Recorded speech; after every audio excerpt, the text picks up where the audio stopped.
dimanche 14 juillet 2024, nous célébrons le 15e dimanche du temps ordinaire de l'année liturgique B. La parole de Dieu de ce dimanche nous invite à méditer sur la mission. Mes frères et sœurs, en parcourant les textes de ce dimanche, j'aimerais méditer avec vous sur 3 points. D'abord, qui envoie? Qui est l'auteur de la mission? Qui est envoyé? Qui sont les messagers de la mission? Et enfin, pourquoi on est envoyé? Commençons par le premier point. Qui envoie? L'évangile de ce dimanche commence à nous dire qui est l'auteur de la mission. Marc nous dit, en ce temps-là, Jésus appela les 12. Alors il commença à les envoyer en mission 2 par 2. Il leur donnait autorité sur les esprits impurs. Jésus est celui qui appelle et qui envoie. Jésus a la même autorité comme celle de Dieu qui appelle et qui envoie. Dieu a jadis appelé les prophètes et les a envoyés vers son peuple. Isaïe, Jérémie, Ézéchiel, Amos et les autres. Dieu appelle qui il veut. Son appel est gratuit. Il a appelé Jérémie qui ne sait pas parler. Il appelle Amos qui est bouvier et cultivateur.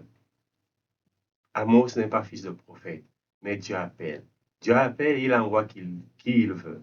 Jésus, à la suite du Dieu de la première alliance, appelle et envoie qui il veut. Il a ce pouvoir, il a cette autorité. Il appelle Pierre et André, Jacques et Jean, Matthieu, Thomas et tous les autres apôtres. Il appelle Paul, Barnabé, Silas, Aquila et Priscille. L'autorité de Jésus vient du Père. C'est le Père qui donne le pouvoir et l'autorité en Jésus. Saint Paul dit dans la deuxième lecture, en Jésus le Père nous bénit de toute bénédiction spirituelle. Dans le Christ, le Père nous a choisis avant la création du monde. Par Jésus, le Christ nous a prédestinés à être pour lui des fils adoptifs. Dans le Christ, le Père nous donne la grâce. En Jésus, par son sang, nous avons la rédemption, le pardon de nos fautes. En lui, nous sommes devenus le domaine particulier de Dieu. En Jésus, nous avons reçu la marque de l'Esprit Saint. Et l'Esprit Saint promis par Dieu. Parce que Jésus est médiateur de la grâce divine, il a le pouvoir d'appeler et d'envoyer. Il a reçu toute autorité du Père. Jésus est l'envoyé du Père. Dès le début de son ministère, il appela à lui ce qu'il voulut et il en institua 12 pour être avec lui et pour les envoyer prêcher. Dès lors, ils seront ses envoyés. En eux continue sa propre mission. Jésus dira, comme le Père m'a envoyé, moi aussi je vous envoie. Le ministère des disciples, le ministère des apôtres est dans la continuation de la propre mission du Christ. Qui vous accueille m'accueille, dit-il aux 12. Jésus les unit à sa mission reçue du Père, comme le Fils ne peut rien faire de lui-même, mais reçoit tout du Père qu'il a envoyé. Ainsi, ceux que Jésus envoie ne peuvent rien faire sans lui, de qui reçoivent le mandat de mission et le pouvoir de l'accomplir. Aujourd'hui, frères et sœurs, Jésus envoie chacun d'entre nous. N'ayons pas peur de la mission, car celui qui nous envoie est garanti de notre protection et garanti de la réussite de la mission. Connaître l'auteur de celui qui nous envoie en mission nous rassure. Le lieu ou le contexte de la mission ne doivent pas nous faire peur. Nous devons tout simplement faire confiance à Jésus-Christ qui nous envoie. Deuxièmement, qui a envoyé? Les messagers de la mission de Jésus. Ceux qui sont appelés sont envoyés. Saint Paul dit, en effet, quiconque invoquera le nom du Seigneur sera sauvé. Or, comment l'invoquer si on n'a pas mis foi en lui? Comment mettre sa foi en lui si on ne l'a pas entendu? Comment entendre si personne ne proclame? Et comment proclamer sans être envoyé? Il est écrit, comme ils sont volés par des messagers qui annoncent les bonnes nouvelles. Frères et sœurs, les apôtres du Christ savent donc qu'ils sont qualifiés par Dieu comme ministres d'une alliance nouvelle, ministres de Dieu, ambassadeurs pour le Christ, serviteurs du Christ et dispensateurs des mystères de Dieu. Ceux qui sont envoyés doivent avoir une attitude de sobriété. Pas de pain, pas de sac, pas de monnaie. Ils doivent avoir un bâton et des sandales. Cette description peut sembler extérieure à la situation des disciples, exprime leur disposition, mais elle exprime leur disposition intérieure. Jésus veut des envoyés consacrés à l'annonce de la bonne nouvelle et surtout au combat contre le mal. Ils ont autorité sur le mal moral. Leur message vise à la conversion des cœurs. Ils ont autorité sur le mal spirituel. Ils doivent combattre les esprits impurs. Ils ont autorité sur le mal physique. Ils sont envoyés pour guérir les maladies. Les disciples sont envoyés pour être vainqueurs sur le mal. Le disciple ne va pas pour prendre ou récolter. Il va pour donner. Donner la vie en donnant sa vie. Il va pour donner le bien et éradiquer le mal dans tous ses aspects. Le disciple de Jésus est porteur d'un joyeux message, un message de réconciliation et de paix. Il y a des choses à prendre pour la route et des choses à ne pas prendre. Commençons par les choses qu'il y a à prendre. Un bâton pour s'appuyer sur Dieu et des sandales pour marcher avec Dieu. Le bâton et les sandales rappellent à l'apôtre qu'il est toujours en mission, comme dit le pape François, qu'il est toujours en sortie. Le bâton du berger est un symbole de direction et de protection. Le berger utilise son bâton pour guider et rassembler ses moutons, les éloignant des dangers. Le bâton est perçu comme une représentation de la présence de Dieu. Le bâton d'Aaron, par exemple, déposé dans le tabernacle, symbolise la communication entre Dieu et son peuple. Les sandales étaient souvent portées par les personnes de haut rang, comme les rois et les chefs militaires. Prendre une paire de sandales implique se mettre sous l'autorité d'un seul roi, d'un seul chef, Jésus-Christ. Les sandales protégeaient les pieds des rochers, des épines et d'autres dangers du voyage. Les sandales symbolisaient la protection spirituelle, ou alors symbolisent la protection spirituelle, la préparation aux épreuves. Sandales et bâtons indiquent que l'envoyé doit toujours être sur les chemins du monde, pour porter et partager la joie de l'évangile, la joie de la nouvelle alliance. Ce qu'il ne faut pas prendre, pas de pain, pas de sac, pas de pièces de monnaie dans la ceinture, pas de tunique de rechange. Le missionnaire doit être libre et sobre, mais surtout doit faire confiance à la providence de Dieu qui l'envoie et travailler à ce qu'il soit hospitable. Il faut éviter le superflu et prendre uniquement ce qui est essentiel pour la route. Pain, sac, monnaie, tunique sont pour les sédentaires. Le missionnaire n'est pas sédentaire, il est toujours en chemin, il est toujours en sortie, envoyé par Jésus pour continuer la mission de Jésus.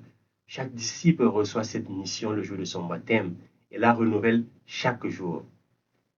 La mission, c'est de vaincre le mal par le bien, la bonté, la beauté, car c'est la beauté qui sauvera le monde. Troisièmement, pourquoi la mission? Pourquoi être envoyé? Nous sommes envoyés pour vaincre le mal. Le mystère de l'incarnation a pour but d'éradiquer le mal. Adam et Ève, à travers leur désobéissance, ont provoqué la ruine de l'humanité et du mal. La mission de Jésus et celle des apôtres, et aujourd'hui, c'est les disciples de Jésus, est pour l'instauration d'un monde nouveau, le royaume de Dieu. Le catéchisme de l'Église catholique nous dit au paragraphe 900, ils sont chargés par Dieu de l'apostolat en vertu du baptême de la confirmation, parlant des chrétiens. Ils sont tenus par l'obligation et jouissent du droit individuellement ou groupés en association de travailler à ce que le message divin du salut soit connu et reçu par tous les hommes et par toute la terre. Cette obligation est encore plus pressante lorsque ce n'est pas eux que les hommes peuvent entendre. Ce n'est que par eux que les hommes peuvent entendre l'évangile et connaître le Christ. Dans les communautés ecclésiales, l'action des disciples est nécessaire, et si nécessaire que sans elle, l'apostolat des pasteurs ne peut, la plupart du temps, obtenir son plein effet. Frères et sœurs, chaque disciple constitue un témoin et en même temps un instrument vivant de la mission de l'Église, elle-même à la mesure du don du Christ. Le disciple est ministre de la réconciliation, ministre de la consolation, serviteur de la paix, artiste et artisan de la paix. Jésus dit dans les Béatitudes, heureux les artisans de paix, car ils seront appelés fils de Dieu. Construire la paix est un art. C'est pourquoi Jésus nous demande dans les Béatitudes d'être artistes et artisans de paix. Construire la paix est un art qui nous rend fils de Dieu. La plus belle œuvre d'art, c'est la croix. Refuser la paix, c'est devenir comme Israël, qui s'est éloigné de Dieu pour servir et sacrifier au Baal.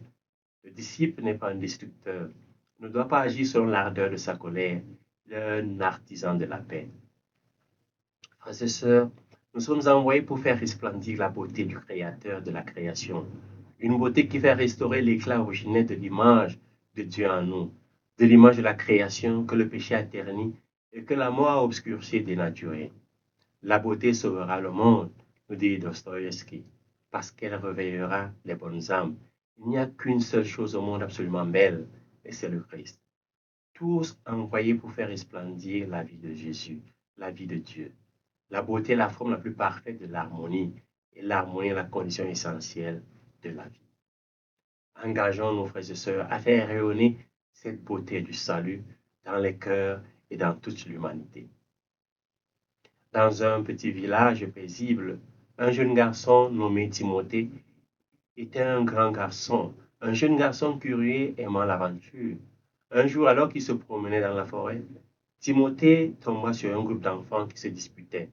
Il leur dit, arrêtez de vous disputer. Pourquoi ne pas jouer ensemble à un jeu? Les enfants, surpris par l'arrivée de Timothée, cessèrent de se disputer et le regardèrent avec curiosité. Quel genre de jeu? Demanda l'un d'entre eux. Timothée sourit et dit, un jeu qui nous permettra de découvrir la beauté du monde qui nous entoure et de partager nos talents les uns avec les autres. Intrigués, les enfants acceptèrent la proposition de Timothée. Ils se divisèrent en deux équipes et partirent à la recherche des trésors cachés dans la forêt. Chaque équipe devait utiliser ses compétences et ses talents pour trouver les trésors et les ramener au point de départ. L'équipe de Timothée était composée d'enfants très différents. Il y avait Marie-Madeleine, la plus rapide du village, Simon le plus fort et Marie la plus intelligente.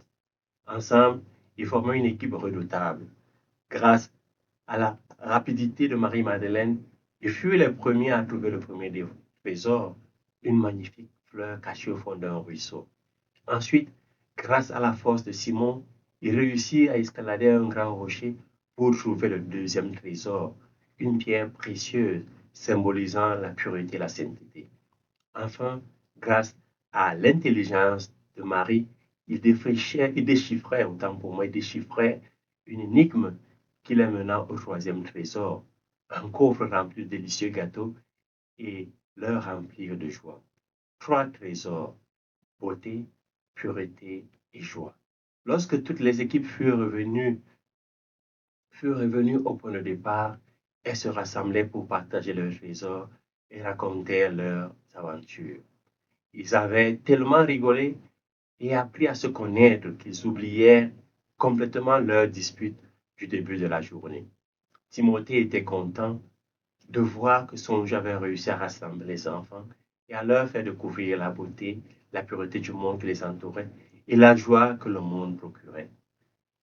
Il avait également appris une importante leçon.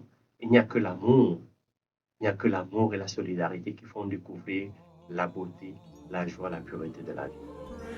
Frères et sœurs, la mission de Jésus n'aura de réussite que si les envoyés font découvrir la beauté de vivre avec Jésus, la joie d'accepter Jésus et surtout la grande richesse de vivre dans la pureté et la sainteté.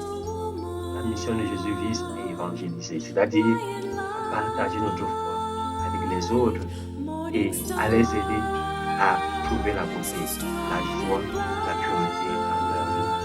Bon dimanche, que soit Jésus-Christ et que Dieu vous bénisse. Peaceful dawn, teach us wisdom, teach us love. You were chosen.